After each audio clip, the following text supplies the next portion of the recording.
है मुसलमानों अल्लाह के नाम पे एक हो जाओ, इन लोगों ने तुमको ठगा है। देखिए पप्पू यादव का जो मामला है, पप्पू यादव पूर्णिया को अपना घर मानते हैं। ऐसे मिलते हैं जैसे लगता है कि नेता नहीं बल्कि समाज का एक लीडर मिल रहा है। वो चुनाव लड़ने जाएंगे तो लालू प्रसाद यादव के साथ उनकी पार्टी को लेकर के जाएंगे। पप्पू यादव अपनी पार्टी से चुनाव लड़ेंगे, निर्दलीय चुनाव लड़ेंगे। लालू प्रसाद यादव के सहारे यानी अपने पुराने घर की वापसी की तरफ पप्पू यादव जा रहे हैं। 2 बार के एमपी हैं और एक तीसरी एंट्री हम आपको बताने जा रहे हैं। वो सबसे बड़ा जो खुलासा हम आपको कह रहे हैं कि वहां पर असदुद्दीन ओवैसी की पार्टी, तो आपको ये बात पता भी होगी कि कुशवाहा जी पहले भारतीय जनता पार्टी के विधायक रहे हैं, तो वापसी हो जाएगी। तो कुल मिलाकर के यह कहा जा सकता है कि पप्पू यादव अगर पूर्णिया से चुनाव लड़ते हैं, अगर उनको आरजेडी या गठबंधन अगर उसको टिकट देती है, कांग्रेस से टिकट देती है, कोई भी दे देती है, तो उनके लिए एक तरह से सियासी वनवास जो उनका वो कट जाएगा, खत्म हो जाएगा और मेंबर ऑफ पार्लियामेंट वो बन सकते हैं। लालू प्रसाद यादव से मुलाकात का मकसद भी वही है। और लालू यादव के अंदर एक सबसे बड़ी खूबी है कि राजनीतिक तौर पर अगर कोई उनसे बिछड़ जाता है और वापस आता है तो वो आशीर्वाद देकर के फिर बोलते चलो लड़ाई लड़ो। 23 जून को विपक्षी एकता की मीटिंग होने जा रही है और यह मीटिंग लोकसभा चुनाव को लेकर यह मीटिंग है कि देश में किस तरीके से लोकसभा का चुनाव जो है वो विपक्ष लड़ेगा। हम बिहार के पूर्णिया सीट की बात करने जा रहे हैं कि आखिर पूर्णिया सीट पर किन किन लोगों की दावेदारी है और कौन से ऐसे दावेदार हैं जो पूर्णिया इस बार जीत सकते हैं। हालांकि पूर्णिया की सीट इस वक्त जेडीयू के खाते में है, संतोष कुशवाहा वहां से सांसद हैं, मगर 2024 का जो चुनाव है उसमें कौन से दावेदार होने वाले हैं और क्या संतोष कुशवाहा एक बार फिर से सांसद बनेंगे या फिर उनका टिकट कट जाएगा और दूसरे नेता सांसद बनेंगे। हमारे साथ स्टूडियो रूम में सिमाब अख्तर हैं, हम उनसे जानते हैं कि आखिर सिमाब पूर्णिया जो सीट है वो सबसे ज्यादा दिलचस्प सीट है क्योंकि इससे नाम जुड़ा है पप्पू यादव का। पप्पू यादव बिहार के बड़े बड़े नेता हैं, उनका नाम जुड़ गया पूर्णिया सीट से तो बड़ी सीट हो जाती है। आप क्या मानते हैं कि कौन कौन दावेदार हैं वहां पर? देखिए पप्पू यादव का जो मामला है, पप्पू यादव पूर्णिया को अपना घर मानते हैं। वो लगातार पूर्णिया के इलाकों में जाते रहे हैं, पहले मेंबर ऑफ पार्लियामेंट रहे हो तब भी और मौजूदा वक्त में नहीं है तब भी वो उस इलाके में जाते हैं। वो कहते हैं कि हमारा ये घर है, परिवार है। जो लोग हैं उनको ऐसे मिलते हैं जैसे लगता है कि नेता नहीं बल्कि समाज का एक लीडर मिल रहा है। तो पप्पू यादव के लिए सबसे ज्यादा चुनौती अगर होगी, अगर वो पूर्णिया में चुनाव लड़ने जाते हैं तो उस चुनौती का मुकाबला कैसे करेंगे। वो चुनाव लड़ने जाएंगे तो लालू प्रसाद यादव के साथ उनकी पार्टी को लेकर के जाएंगे। पप्पू यादव अपनी पार्टी से चुनाव लड़ेंगे, निर्दलीय चुनाव लड़ेंगे। वहां पर जो मौजूदा मेंबर ऑफ पार्लियामेंट है वो उस पार्टी में जनता दल यूनाइटेड में रहेंगे नहीं रहेंगे ये एक अलग सवाल है। लेकिन जो हॉट सीट है, पूर्णिया का नाम आने की वजह से बिहार में लोग पप्पू यादव की तरफ देख रहे हैं और ये देखना इसलिए भी जरूरी है क्योंकि हाल के दिनों में पप्पू यादव आरजेडी के बहुत करीब है, लालू प्रसाद यादव के करीब जाते दिख रहे हैं। इफ्तार पार्टी में राबड़ी आवास में गए थे, वहां पर मीडिया के लोगों ने खबरें दिखाई। उसके अलावा जब सिंगापुर लालू प्रसाद यादव जा रहे थे उस वक्त वो दिल्ली में उनसे मिलने पहुंचे थे। जब लालू यादव ठीक होकर के पटना लौट गए और राजनीतिक तौर पर वो सरगर्म है, यानी राबड़ी आवास में बैठ के ही जो सियासी गहमा गहमी है उनको वो देख रहे हैं, तो वहां भी वो गए, पांव छू करके आशीर्वाद लिया। तो ये कहा जा रहा है कि लालू प्रसाद यादव के सहारे यानी अपने पुराने घर की वापसी की तरफ पप्पू यादव जा रहे हैं। लेकिन उससे बड़ा चैलेंज पप्पू यादव के लिए पूर्णिया की सीट इसलिए भी है कि वहां पर कई सारे दावेदार हैं। अभी आपने कहा कि कुशवाहा जी वहां पर मेंबर ऑफ पार्लियामेंट है, जेडीयू से 2 बार के एमपी हैं और एक तीसरी एंट्री हम आपको बताने जा रहे हैं। वो सबसे बड़ा जो खुलासा हम आपको कह रहे हैं कि वहां पर असदुद्दीन ओवैसी की पार्टी अपना उम्मीदवार उतारने जा रही है। ऐसी सूचना, ऐसी खबर उनकी ही पार्टी के नेता ने हमको दी है। बताया है कि जो वारिस पठान है उनको एमआईएम का फायर ब्रांड लीडर कहा जाता है। भाई खला जो मुंबई की सीट है विधानसभा की, वहां से वो विधायक रह चुके हैं और आपने उनको देखा हो, कई सारे उनके बयान आते हैं टीवी डिबेट में, आप उनको देखेंगे।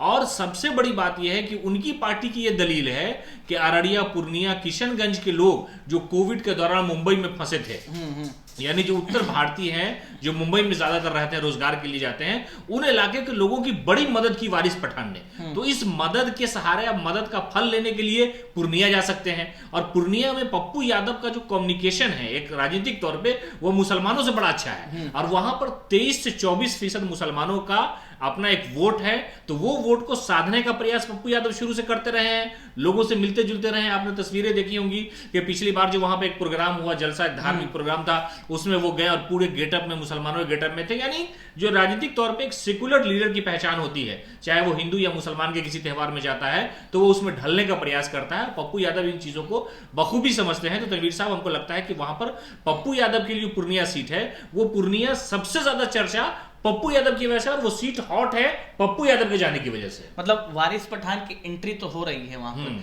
लेकिन जो कनेक्शन पप्पू यादव का है अकलियतों के बीच में या फिर और भी अन्य जो धर्म के लोग हैं, वहां पर जो कांटेक्ट रहा है पप्पू यादव का, 3 टाइम से एमपी रहे हैं, तो उनके लिए मुसीबत बनेगा ये सब कुछ, या फिर उनके लिए फायदा भी होगा कि भाई पप्पू यादव कहेंगे बाहर का कोई आकर के लड़े या फिर आपका बेटा यहां पर चुनाव लड़े, आप अपने बेटा को जिताइए। ये तमाम चीजें पप्पू यादव भी रखेंगे सबके सामने। देखिए, पप्पू यादव में राजनीतिक तौर पर एक सबसे बड़ी खूबी यह है कि वो किसी के सामने झुक जाते हैं, किसी को भी गले लगा लेते हैं। गरीबों की मदद करने का उनका एक अपना तरीका है। आप आम लोगों से पूछेंगे, हालांकि जब पिछली बार बाढ़ आई थी पटना में तो आपने देखा होगा दूध, चावल, राशन, सारी चीजें पप्पू यादव ने पहुंचाई। लोगों ने उनको वोट नहीं दिया, इस बात का मलाल उनको भी है और लोगों को भी है। जिन लोगों ने नहीं दिया उनको भी मलाल है कि भाई पप्पू यादव को चुनना चाहिए था। लेकिन वहां पर जो स्थिति है कि अगर वारिस पठान चुनाव लड़ने आते हैं, एमआईएम अगर उनको खड़ा करती है, तो उनका अपना जो लच्छेदार भाषण है, जोरदार भाषण है, मुसलमानों अल्लाह के नाम पे एक हो जाओ, इन लोगों ने तुमको ठगा है, तो इस तरह की जो तकरीर, इस तरह का जो भाषण है वारिस पठान का, उस भाषण पर पप्पू यादव का जो अपना एक कम्युनिकेशन है वहां के लोगों से, वो हमको लगता है कि हावी होगा। और सबसे बड़ी बात कि पप्पू यादव यही बोल देंगे कि मैं पूर्णिया का बेटा हूं, मैं सीमांचल का, मैं मिथिलांचल का बेटा हूं, हमने बहुत सारा वक्त दिया है, मैं 3 बार मेंबर ऑफ पार्लियामेंट रहा, आप ही नहीं जिताया है, अब वक्त आ गया है कि भाई हमारा जो सियासी राजनीतिक बनवास है उसको तोड़ा जाए। और वारिस पठान मुंबई से आया है। एक होता है कि बगल के जिला का हो तो आदमी कुछ भी कह सकता है, लेकिन ये कहा दिया जाएगा वारिस के बारे में कि ये लोग जो है नफरत पैदा करते हैं। तो पप्पू यादव इन सारी चीजों को समेटने में बहुत मतलब माहिर है। तो लगता है कि वारिस पठान अगर चैलेंज होंगे तो उस चैलेंज का मुकाबला पप्पू यादव अपने राजनीतिक तौर पे आसानी से कर सकते हैं। और वहां पर जो 23% वोट है मुसलमानों का, वो पप्पू यादव को आसानी से न भी मिले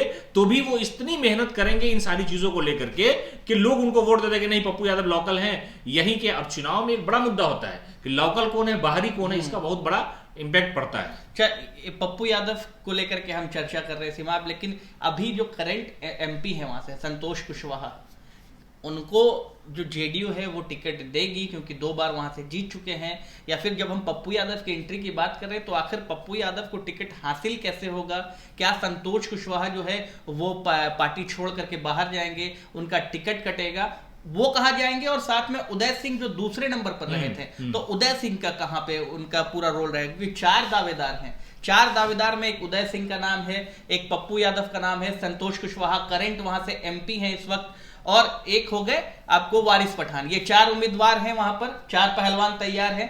लेकिन पप्पू यादव आखिर बैठेंगे कैसे? या पप्पू यादव इंडिपेंडेंट हो जाएंगे? देखिए, इसमें उदय सिंह का जो मामला है, तो उदय सिंह के साथ मसला यह है कि वो प्रशांत किशोर यानी पीके जन स्वराज वाले, उनके करीब इर्द गिर्द वो इस वक्त घूम रहे हैं। इसलिए कि प्रशांत किशोर ने एक एमएलसी अपना जिता लिया। हाँ। तो लोगों को लगता है राजनीतिक तौर पे कि हाँ भाई ये प्रभावशाली है, ये पहले रणनीतिकार रहे हैं, तो राजनीतिक तौर पर हमको कुछ ना कुछ फायदा होगा।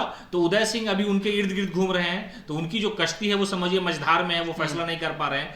लेकिन जहां तक कुशवाहा जी का मामला है, तो आपको ये बात पता भी होगी कि कुशवाहा जी पहले भारतीय जनता पार्टी के विधायक रहे हैं, यानी बीजेपी से वो जेडीयू की तरफ मूव किए। जब मूव किए तो उसका रिजल्ट जेडीयू को उन्होंने दिया कि जब पिछले चुनाव में यानी 14 के चुनाव में जनता दल यूनाइटेड को 2 ही सीट मिली थी, जिसमें से 1 सीट उनकी थी। हाँ। तो नीतीश कुमार उन पर भरोसा किए और फिर उनको हाँ। टिकट दे दिया 19 में। हाँ। 19 में फिर वो जीत गए। लेकिन इस बार स्थिति ऐसी हो सकती है कि अगर संतोष कुशवाहा दूसरी तरफ जाते हैं तो उनके पास विकल्प है जाने का, इसलिए कि जीते हुए मेंबर ऑफ पार्लियामेंट है।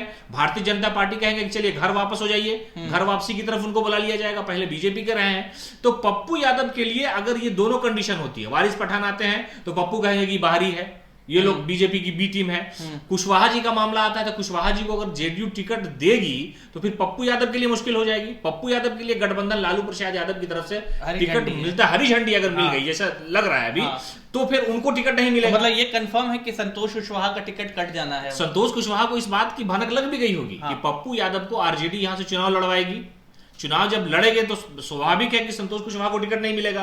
तो टिकट नहीं मिलेगा तो उनके पास विकल्प है कि वो सीधे तौर पर बीजेपी में चले जाएंगे। चलिए भाई, सुबह का बढ़ता हुआ शाम का पुराना घर है, तो वापसी हो जाएगी। तो कुल मिलाकर के यह कहा जा सकता है कि पप्पू यादव अगर पूर्णिया से चुनाव लड़ते हैं, अगर उनको आरजेडी या गठबंधन अगर उसको टिकट देती है, कांग्रेस से टिकट देती है, कोई भी दे देती है, तो उनके लिए एक तरह से सियासी बनवास जो है उनका वो कट जाएगा, खत्म हो जाएगा और मेंबर ऑफ पार्लियामेंट वो बन सकते हैं। संतोष कुशवाहा क्या मुसीबत नहीं बनेंगे? नहीं, दो बार रहे, नहीं, 2 बार मेंबर ऑफ पार्लियामेंट रहे, लेकिन पप्पू यादव को अगर टिकट मिला तो वो तो खुद ब खुद आउट हो जाएंगे। टिकट उनको जेडीयू देगी नहीं, गठबंधन बीजेपी में जाकर के घर बीजेपी में जब चले जाएंगे, बीजेपी में चले जाएंगे तो पप्पू यादव के पास एक बड़ा वोट बैंक और वहां से उनका राजनीतिक जो अपना अस्तित्व है पुराने जमाने का, और उस इलाके में बहुत लोगों की मदद करता है। आप देखते हो कि हमेशा वो पूर्णिया, अररिया, किशनगंज, मधेपुरा में रहते हैं, सुपौल में रहते हैं, और उनकी पत्नी का भी एक प्रभाव है सुपौल के इलाके में। तो कुल मिलाकर के उनकी राह जो है वो थोड़ी आसान है। संतोष कुशवाहा के लिए बड़ी मुश्किल है कि जीता हुआ मेंबर ऑफ पार्लियामेंट मुश्किल हालात में पड़ जाएगा। जेडीयू अगर टिकट वो काट लेती है तो बीजेपी जाएंगे, और बीजेपी के लिए थोड़ा मुश्किल हो जाएगा, इसलिए कि बीजेपी इस वक्त जो चुनाव है उनके अलायंस का वो सिस्टम अलग है। और यहां पर 2 बात है कि जो 2 बड़ी पार्टी एक साथ चुनाव लड़ेगी उसको सियासी फायदा होता है, चाहे जेडीयू बीजेपी हो या जेडीयू आरजेडी हो या कांग्रेस हो। तो एक कोई भी पार्टी अपनी सीट उतनी नहीं जीत सकती है जो गठबंधन में रह करके जीतती है। मतलब कुल मिलाकर के पप्पू यादव को अगर टिकट मिलता है तो वनवास खत्म हो जाना तय है। हाँ, लगता है कि इसलिए कि वो मेहनत भी कर रहे हैं, और जो तरीका होता है टिकट लेने का, वो सारी प्रक्रिया अपना रहे हैं। अब उनका बयान देखिए, एकदम नापातुला बयान आता है, तेजस्वी और नीतीश कुमार के फेवर में बयान आ रहा है। बहुत, हालांकि राजनीतिक तौर पे सुबह में हमला करता है, शाम में पार्टी ज्वाइन कर लेता है लोग, लेकिन वो थोड़ा नपे तौले तरीके से अभी भारतीय जनता पार्टी पर लगातार हमला कर रहे हैं। लालू प्रसाद यादव से मुलाकात का मकसद भी वही है।